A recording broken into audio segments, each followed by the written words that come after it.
अच्छा, तो जो आदमी नहीं है, आदमी या कोई भी जीव षष्ठी में पैदा हुआ है और मरा है। जिन्हें पैदा होना है उन्हें मरना है।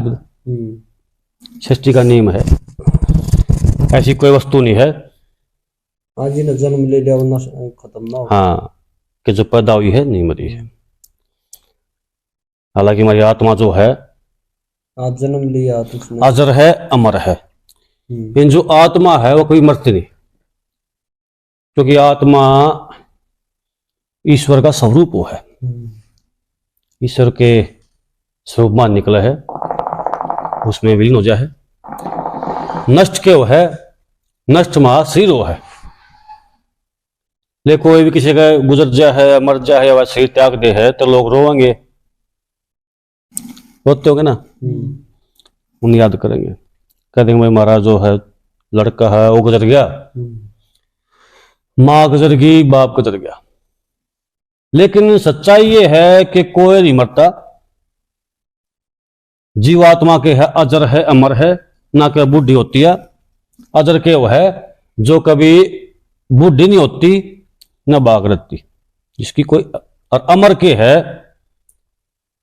कि वह कभी खत्म नहीं होती, नष्ट नहीं होती। अमर के है जो ना पैदा होता ना मरता। तो षष्ठी में के है चलता रहे, महा शरीर के है नष्ट हो जाएगा। नष्ट होने बाद के है जो हमारी आत्मा है दूसरे शरीर में नया शरीर धारण कर। हाँ, जैसे हम कपड़े, हाँ कपड़े बदला, हाँ आप पुराने कपड़े छोड़ के वस्त्र धारण करने दिया।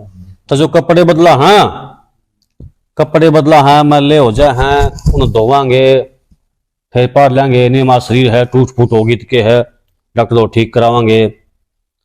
कपड़ा के फट जाएगा तो के है सुई से सीम देंगे, लदें थेकली। इसी प्रकार हमारे शरीर में को अंग टूट जाए या फ्रैक्चर हो जाए तो डॉक्टर उसने ठीक कर जाए। यानी क्या तात्पर्य के है, इसी प्रकार हमारा शरीर है कि शरीर की टूट फूट होगी तो के है उसकी मरम्मत हो जाए कपड़ों की डाल। तो जिस प्रकार हम कपड़े बदला, हाँ पुराने कपड़े होता है कि नए कपड़े धारण करा, इसी प्रकार जो हमारी आत्मा है वह शरीर त्याग कर नया शरीर धारण करती है। इसमें एक अपवाद भी है। लोगों मन में आते बात, भाई को 18 साल का गुजर जा है, को 12 गुजर जा है, तो शरीर तनी भाई जख्मी हुआ था, घायल हुआ था। तो यो पर्सन दिमाग में उठेगा।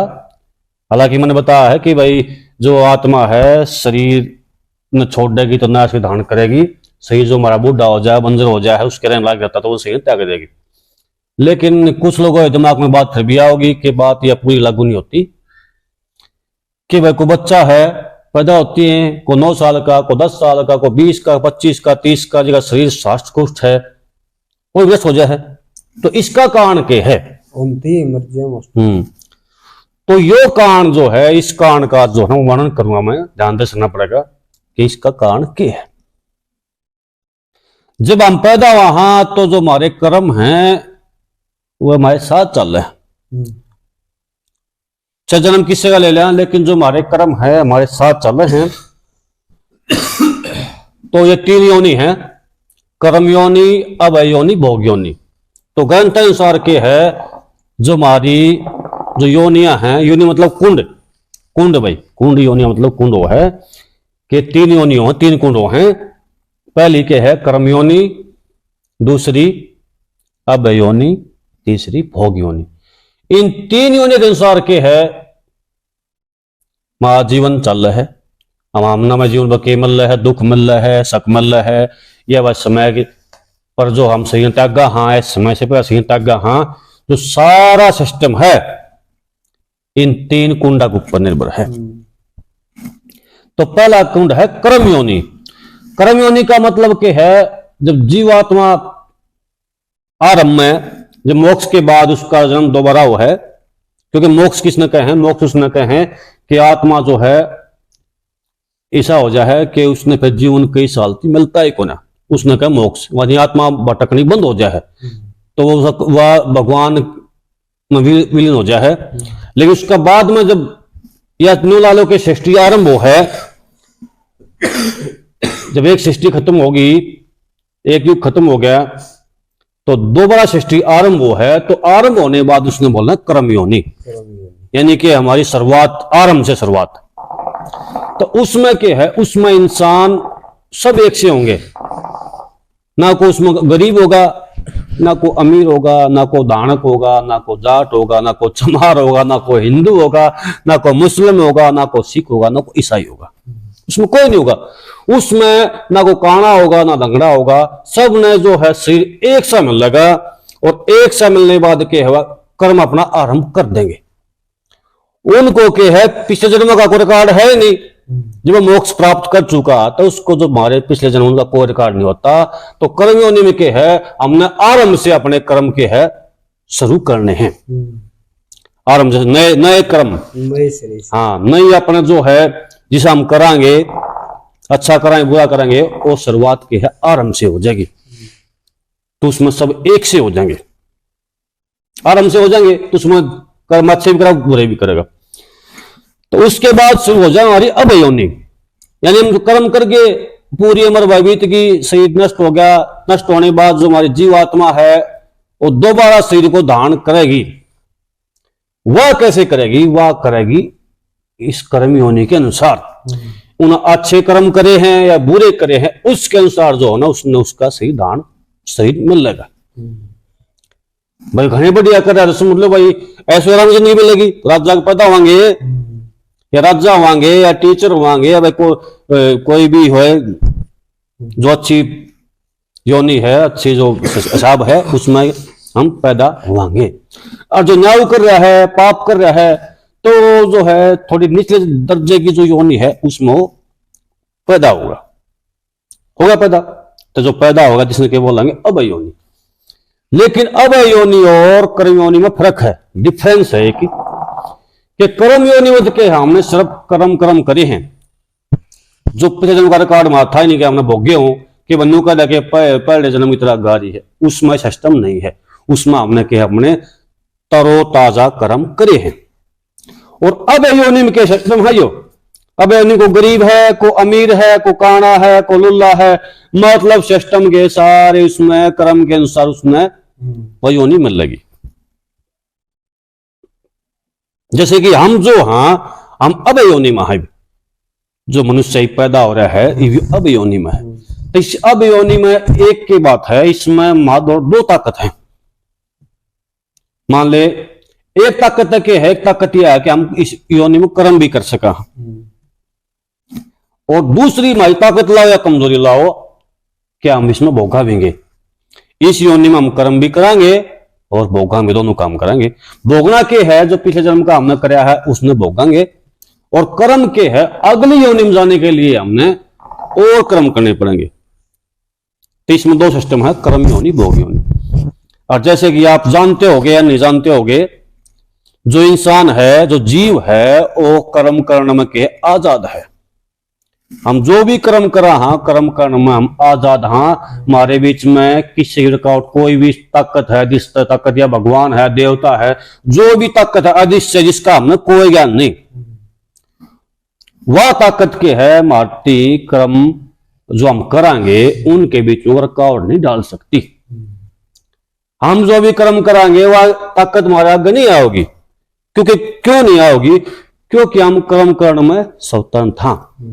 लेकिन उस कर्म का जो फल है, वो फल के है ताकत जो अदृश्य है या जो हमारे पिछले कर्म हैं वो फल के है इस कर्म में देने के लिए हम के हैं गुलाम। यानी जो हमारे फल हैं, फल हमारी नहीं चलती, फल जो हमने हमारे कर्म का मिल जाएगा उस पर हमारी पार नहीं चलती, हमारी पार चलेगी कर्म के ऊपर। तो ये प्रश्न यहां उठेगा कि जो दर्शक हैं या और कोई भी अनिवे उसके दिमाग में प्रश्न उठेगा एक कि उठेगा कि जो हमारे हम कर्म करने में स्वतंत्र कैसे हैं, ये प्रश्न उठेगा। तो इसका उदाहरण के है यदि हम कर्म करने में स्वतंत्र नहीं होते तो हमने फल क्या मिल लगा? फल तो उससे मिल रहा है ना, हम जो कर्म करा क्योंकि भगवान या जो ताकत है दृश्य है उसकी नजर में सब एक से हैं, सब एक से है ना। मतलब जो भगवान है उसकी नजर हम सब एक से होंगे, अगर नहीं है सब होंगे वैसे ये एक से, तो उसकी नजर हम सब एक से होंगे तो सबने एक से पैदा करेगा, क्यों किसी ने गरीब करेगा, क्यों किसी ने अमीर करेगा। इसलिए कि है कर्म कर्मा स्वतंत्र था। यदि कर्म कर्मा स्वतंत्र ना होते तो मदर भगवान जो है अल्टे सल्टे कर्म कराओ क्यों आओ, या वो भगवान अच्छे अच्छे कर्म मदर क्यों करवाओगा, बुरे कर्म क्यों करवाओगा। अगर हमारे कर्म भगवान की चालती होती, उसकी पार बसाती होती तो मदर अच्छे कर्म करावे, तो बुरे कर्म क्यों हो चाहिए। तो बुरे कर्म इसी पर इसलिए हो जाए हैं कि हम कर्म कर्म के है स्वतंत्र। जो बताई बात मैंने ध्यान से सुनियो कि हम कर्म कर्म में स्वतंत्र, स्वतंत्र क्यों, हाँ बता दी मैंने बात। और जो फल भोगन में के है, फल भोगन में हम परतंत्र, परतंत्र मतलब गुलाम, उसमें हमारी नहीं चलती। तो दो योनियां वर्ण हो गया है, एक तक है अब योनि, दूसरी का वर्ण करें हमने, हाँ पहली थी कर्मयोनि, दूसरी होगी अब योनि। अब तीसरा कुंड आ गया भोग योनि, भोग योनि, तीसरी क्या होगी भोग योनि,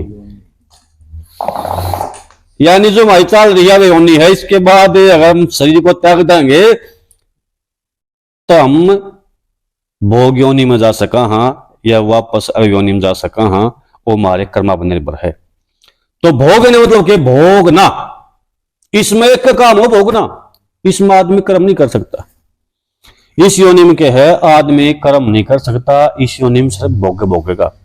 जैसे कि भाई भैंस हैं, बलद हैं, गावड़ी हैं, सांप है, ये कीड़े मकोड़े हैं, मच्छर हैं, जिसकी उम्र तकरीबन जो हो बहुत कम है, भोग योनि में क्या है उम्र बहुत कम हो है, ये क्या कर्म करे हैं ना ये मच्छर मैस है, तुम्हें देखे उड़ांगा कि वो कर्म कर देखेंगे, सुबह खोल देंगे, खोल के चल लेंगे, तेरे पास से दूध काट लिया खा लिया, और तुम काम करे उन्हें। यानी कर्म कर्म स्वतंत्र कौन है वह भोग योनि स्वतंत्र। जो मनुष्य की योनि है या ऐसी है जो कर्म कर्म में स्वतंत्र है। इसके बाद हमारी भोग योनि जो आओगी उसमें हम के यहाँ सिर्फ जो पिछले जन्म है अब योनि के उन सिर्फ के है भोगांगे, बस हम कर्म नहीं कर सकते। भोग योनि के बाद हमने भोग लिए सारे बस रखेगा, फिर अल्टे हम कर्म योनि पहुंच जाएंगे, यानी दोबारा हमारे स्टार्ट हो जाएंगे कर्म, यानी कि हम भोग भाग के है सारे सब कह हमारा पढ़ना छट गया, पढ़ना छटने के बाद के है दोबारा से फिर कर्मयोनि में आ जाएंगे। तो इस प्रकार के है चक्कर चलता रहा है, कर्मयोनि, अभयोनि, भोग योनि। तो भाई जो बात है थारा की मैं समझ में आई नहीं है, जो बताइए बात है सही है। इस बात ने की है मैंने वीडियो काट दी है, थाई समझ में नहीं आओ इस वीडियो ने दोबारा सुनियो त्यो सुनियो, यह जो वीडियो है थाई लाइफ में बदल सके। और वही को डाउट हो किसी दर्शक ने तो जो है कमेंट करके नीचे हाँ वो डाउट जो मैं दूर कर दूंगा। अरे भाई इस वीडियो ने क्या है शेयर करियो और वही लोग ज्यादा से ज्यादा सब भाई